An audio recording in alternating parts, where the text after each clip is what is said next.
అదృష్టం వస్తే ఎవ్వరూ ఆపలేరు అంటారు. ఇటలీలో ఓ మహిళ విషయంలో ఇదే జరిగింది. 11 కోట్ల రూపాయల లాటరీ టికెట్ను పనికిరాదనుకుని చెత్తబుట్టలో పడేసింది. అంతటితో అంతా అయిపోయిందనుకున్న సమయంలో ఊహించని మలుపు చోటు చేసుకుంది. ఇటలీలోని బిటోంటో పట్టణానికి చెందిన ఓ మహిళ ఎప్పట్లాగే లాటరీ టికెట్ కొనుగోలు చేసింది. ఫలితాలు తెలుసుకునేందుకు దుకాణానికి వెళ్ళగా మెషిన్లో నాన్ పేయబుల్ అనే సందేశం కనిపించింది. బహుమతి రాలేదని భావించిన ఆమె టికెట్ను అక్కడే చెత్తబుట్టలో వేసి ఇంటికి వెళ్లిపోయింది. కొద్దిసేపటికే కుటుంబ సభ్యులు అసలు విషయం చెప్పారు. ఆమె ఎంచుకున్న నెంబర్లకే మొదటి బహుమతి వచ్చినట్లు తెలిపారు.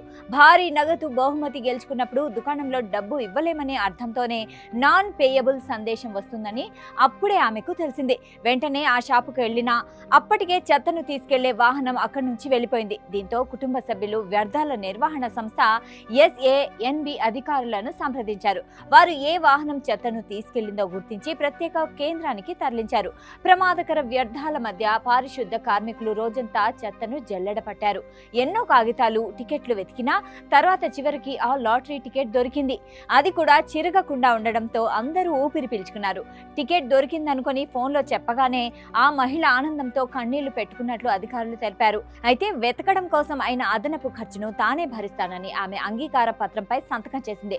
అయినా 11 కోట్ల బహుమతి ముందు ఆ ఖర్చు చాలా చిన్నదేనని స్థానికులు అంటున్నారు.